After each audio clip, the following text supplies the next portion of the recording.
Hello বন্ধুরা, জানো একদিন টুনি পাখি আর টুনি বর নদীর পাড়ে পানি খেতে গিয়ে একটি মাটির কলসি দেখতে পেল। আর সেই মাটির কলসি ভর্তি অনেক স্বর্ণ মুদ্রা ছিল বন্ধুরা।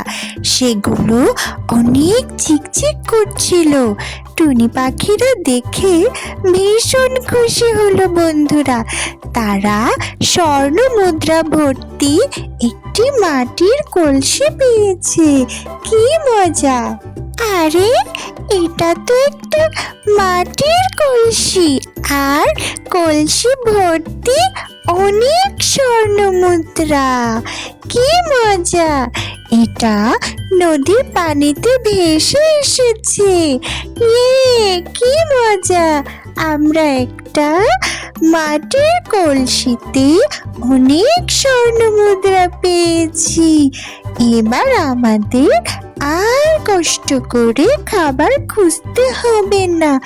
আমরা এই স্বর্ণ মুদ্রা দিয়ে বাজার থেকে খাবার কিনে খেতে পারবো। কি মজা! হ্যাঁ টুনি, তুমি ঠিকই বলেছ। আমরা একটা স্বর্ণ মুদ্রার কলসি পেয়েছি।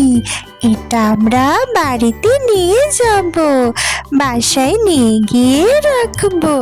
তারপর এখান থেকে মুদ্রা নিয়ে খাবার কিনে খেতে পারবো। আমাদের আর কষ্ট করে বাইরে খাবার খুঁজতে হবে না। খুব ভালো হবে। এই স্বর্ণ মুদ্রাগুলো আমাদের অনেক কাজে লাগবে। আমাদের আর কোনো অভাব থাকবে না টুনি। চলো বাসায় নিয়ে যাই। বন্ধুরা, টুনি পাখিরা স্বর্ণ মুদ্রার কলসিটিকে তাদের বাসায় নিয়ে আসলো। তারা বাসায় এনে কলসিটিকে খুব যত্ন করে রেখে দিল। তারা ভীষণ খুশি। তারপর টুনি পাখি খাবার কিনতে বাজারের উদ্দেশ্যে বাসার বাইরে গেল। দুষ্টু কাক দূর থেকে সবকিছু দেখছিল বন্ধুরা। সে টুনি পাখিকে বাসা থেকে বের হতে দেখে টুনির বাসার সামনেই গেল। তখন মনে মনে বুদ্ধি করলো যে দুষ্টু কাক টুনি পাখির বাসা থেকে স্বর্ণমুদ্রার কলসিটিকে চুরি করে নিয়ে যাবে বন্ধুরা। দুষ্টু কাক টুনি পাখির বাসার সামনে এসে মনে মনে এটাই চিন্তা করতে থাকলো। হা হা হা হা, খুব ভালোই হয়েছে। টুনি আর টোনা কেউই ওদের বাসায় নেই। এই সুযোগে আমি ওদের বাসায় ঢুকে ওদের স্বর্ণ মুদ্রার কলসিটিকে চুরি করে নিয়ে যাব। হা হা হা হা হা। টোনা টুনি বুঝতেই পারবে না যে আমি ওদের স্বর্ণ মুদ্রার কলসিটিকে চুরি করে নিয়ে যাচ্ছি। দুষ্টু কাক টোনা আর টুনির বাসায় ঢুকে ওর লোভ সামলাতে পারলো না। ও স্বর্ণমুদ্রার কলসিটি দেখে চিন্তা করলো যে ও এখনই এটাকে চুরি করে নিয়ে যাবে। ও টোনা টুনির অনুমতি ছাড়া ওদের বাসায় ঢুকে পড়লো বন্ধুরা। মনে মনে সে বলতে থাকলো যে স্বর্ণ মুদ্রাগুলো একদম চিকচিক করছে। আমি তো দেখেই আমার লোভ সামলাতে পারছি না। এগুলোকে এখনই আমি চুরি করে নিয়ে যাব। টোনা আর টুনি বাসায় নেই, এই সুযোগেই এগুলোকে নিয়ে যেতে হবে। হা হা হা। টুনি এগুলোকে বাসায় এসে আর পাবে না। আমি অনেক ধনী হয়ে যাব, বড়লোক হয়ে যাব। এই স্বর্ণ মুদ্রাগুলোকে আমি বাজারে বিক্রি করব। হা হা হা হা। দুষ্টু কাক স্বর্ণ মুদ্রাগুলোকে চুরি করে নিয়ে গেল। আর টোনা টুনি যখন বাসায় ফিরে আসলো তখন তারা কোথাও স্বর্ণ মুদ্রাগুলোকে খুঁজে পেল না। তারা তো বুঝতেই পারছিল না এগুলো কোথায় গেল। টোনা, এটা নিশ্চয়ই ওই দুষ্টু কাকের কাজ। ওই আমাদের স্বর্ণমুদ্রাগুলোকে চুরি করে নিয়ে গেছে। ও যে জঙ্গলের পাখিদের বাড়িতে চুরি করে বেড়ায়, এটা তো সবাই জানে। চলো দুষ্টু কাকের বাড়িতে গিয়ে স্বর্ণমুদ্রাগুলো চাই। ও যদি ফেরত না দেয় তাহলে জঙ্গলের বাঘ মামার কাছে নালিশ দেব। টুনি বউ, তুমি মন খারাপ করো না। চলো দুষ্টু কাকের কাছে গিয়ে স্বর্ণমুদ্রাগুলো ফেরত চাই। যদি ফেরত না দেয় তাহলে বাঘ মামাকে বলে ওকে একটা উচিত শিক্ষা দেব। ও যাতে আর জঙ্গলের পাখিদের বাড়ি থেকে চুরি না করে, সেজন্য আমরা বাঘ মামাকে বলে একটা ব্যবস্থা নেব। চলো টুনি, আগে দুষ্টু কাকের বাড়িতে যাই। বন্ধুরা, টোনা আর টুনি কাকের বাড়িতে আসলো। তারা কাকের কাছে জানতে চাইলো যে কাক তাদের বাসা থেকে স্বর্ণমুদ্রার কলসিটি চুরি করেছে কিনা। যদি সে নিয়ে থাকে তাহলে যেন ফেরত দিয়ে দেয়। কি রে টোনা, টুনি, তোরা আমার বাড়িতে কেন এসেছিস? হ্যাঁ, তোরা আমার বাড়িতে কেন আমাকে শুধু শুধু বিরক্ত করতে এসেছিস বলতো? কি চাস তোরা আমার কাছে? কাক ভাই, তুমি কি আমাদের স্বর্ণমুদ্রার কলসিটিকে চুরি করেছো? তাহলে ফেরত দিয়ে দাও, এক্ষুনি ফেরত দিয়ে দাও। এভাবে অন্যের জিনিস চুরি করতে হয় না। তুমি কেন বনের পাখিদের বাসা থেকে এভাবে এটা সেটা চুরি করে নিয়ে যাও বলো তো? আমাদের স্বর্ণমুদ্রার কলসি আমাদেরকে ফিরিয়ে দাও কাক ভাই। হ্যাঁ কাক ভাই, তুমি আমাদের স্বর্ণমুদ্রার কলসিটি দিয়ে দাও। কেন এটাকে চুরি করে আনলে বলো তো? আমরা তো তোমাকে অনেক ভালোবাসি। তুমি আমাদের স্বর্ণমুদ্রার কলসিটা ফিরিয়ে দাও কাক ভাই। এভাবে বনের পাখিদের বাসা থেকে আর কিছু চুরি করে এনো না কাক ভাই, দিয়ে দাও। হা হা হা, ওই স্বর্ণমুদ্রার কলসি আর তোরা ফেরত পাবি না। ভেবেছিলাম তোরা কেউ বুঝতে পারবি না যে আমি সেটাকে নিয়ে এসেছি। এখন যখন বুঝতেই পেরেছিস, আর ওটা ফেরত পাবি না।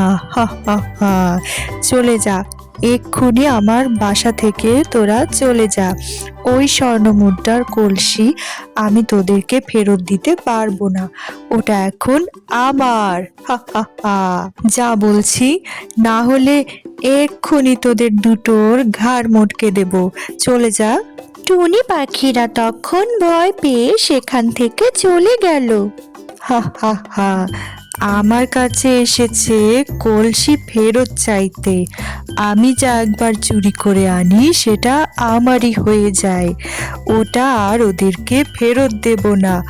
যাই, জঙ্গলে একটু ঘুরে আসি। হা হা হা হা।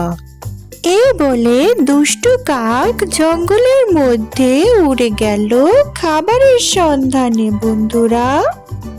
আর টুনি পাখিরা বাঘ মামার কাছে দুষ্টু কাকের জন্য বিচার দিতে আসলো বন্ধুরা। কি রে টোনা আর টুনি, আমার কাছে তোরা কি মনে করে এলি? হ্যাঁ, অনেক দিন পর দেখা, কেন এসেছিস আমার কাছে?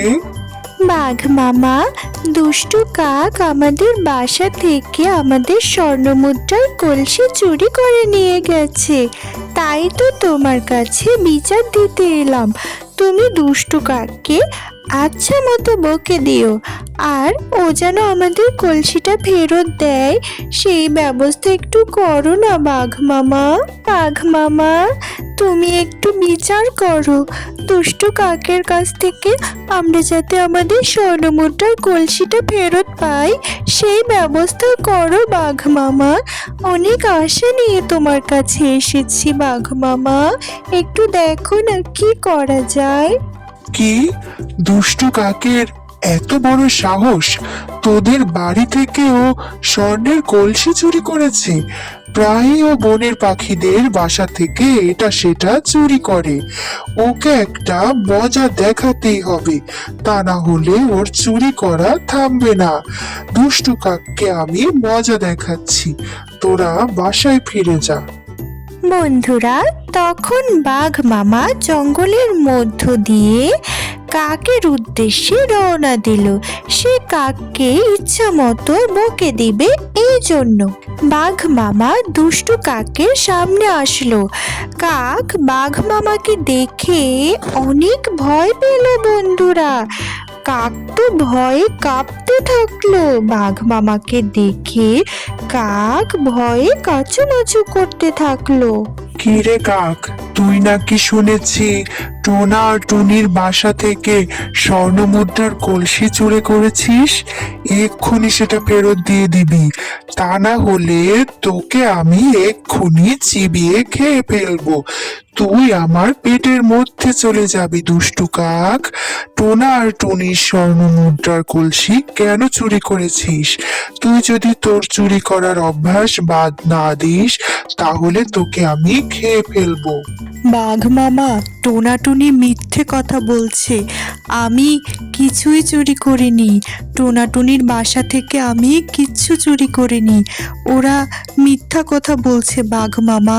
মিথ্যা বলে তোমাকে আমার পিছনে খেপিয়ে দিয়েছে। তুমি ওদের কথা বিশ্বাস করো না বাঘ মামা। তুমি আমাকে খেও না বলছি, আমাকে খেও না। আমি ওদের কলসি চুরি করিনি বাঘ মামা। কি রে দুষ্টু কাক, তুই আমার সাথে মিথ্যে কথা বলছিস? তোকে এক্ষুনি আমি খেয়ে ফেলবো। এত বড় মিথ্যেবাদী তুই দুষ্টু কাক। তুই জঙ্গলের পাখিদের বাসা থেকে সবসময় এটা সেটা চুরি করিস। আমি তা খুব ভালো করেই জানি। তুই যদি ওদের স্বর্ণমুদ্রা ফেরত না দিস এক্ষুনি তোকে আমি খেয়ে ফেলবো মিথ্যেবাদী দুষ্টু কাক। ওরে বাবা রে, আমায় খেও না বাঘ মামা। আমি আর মিথ্যে কথা বলবো না। আমি আর কিচ্ছু চুরি করব না। জঙ্গলের পাখিদের বাসা থেকে আমি আর কখনো কিছুই চুরি করব না। আমায় খেও না বাঘ মামা। ওরে আল্লাহ, আমি এখন কি করব? আমি এক্ষুনি টোনাটুনির সব কিছু ফেরত দিয়ে দিচ্ছি। ওদের স্বর্ণ মুদ্রার কলসি আমি ফেরত দিয়ে দিচ্ছি বাঘ মামা। তুমি আমায় খেও না বাঘ মামা। বন্ধুরা, এই বলে দুষ্টু কাক টোনা আর টুনির উদ্দেশ্যে রওনা দিল তাদের স্বর্ণ মুদ্রার কলসি ফিরিয়ে দিতে। কাক তখন টোনা আর টুনিকে তাদের স্বর্ণ মুদ্রার কলসি ফিরিয়ে দিল আর টোনা টুনির কাছে সে ক্ষমা চাইলো যে আর কখনোই সে কোনো কিছু চুরি করবে না। টোনা, টুনি, এই যে তোদের স্বর্ণ মুদ্রার কলসি ফেরত দিয়ে গেলাম। তোরা আমাকে ক্ষমা করে দিস। আমি আর কখনোই কারো বাসা থেকে কোনো কিছু চুরি করব না। আমি আমার ভুল বুঝতে পেরেছি টোনাটুনি। আমাকে তোরা ক্ষমা করে দিস। কাক ভাই, দেরিতে হলেও তুমি যে তোমার ভুলটা বুঝতে পেরেছো এটাই অনেক। আর কোনোদিন চুরি করো না। চুরি করা ভালো কাজ নয়। যে চুরি করে সে তার পাপের শাস্তি পায়। আর কখনোই এরকম পাপ কাজ করো না। হ্যাঁ কাক ভাই, আমরা তোমাকে ক্ষমা করে দিলাম। আর কখনোই চুরি করো না। চুরি করা মহাপাপ। পাপ কাজ করলে সৃষ্টিকর্তা শাস্তি দেন। তাই সবসময় সৎ পথে ভালো হয়ে থাকবে কাক ভাই। আর কখনোই এমন কাজ করো না। বন্ধুরা, গল্পটি ভালো লাগলে কমেন্ট করে জানাও। আমাদের চ্যানেলটি সাবস্ক্রাইব করো আর গল্পটিতে লাইক করো। তোমরা সবাই ভালো থেকো বন্ধুরা। টাটা, বাই বাই, আল্লাহ হাফিজ।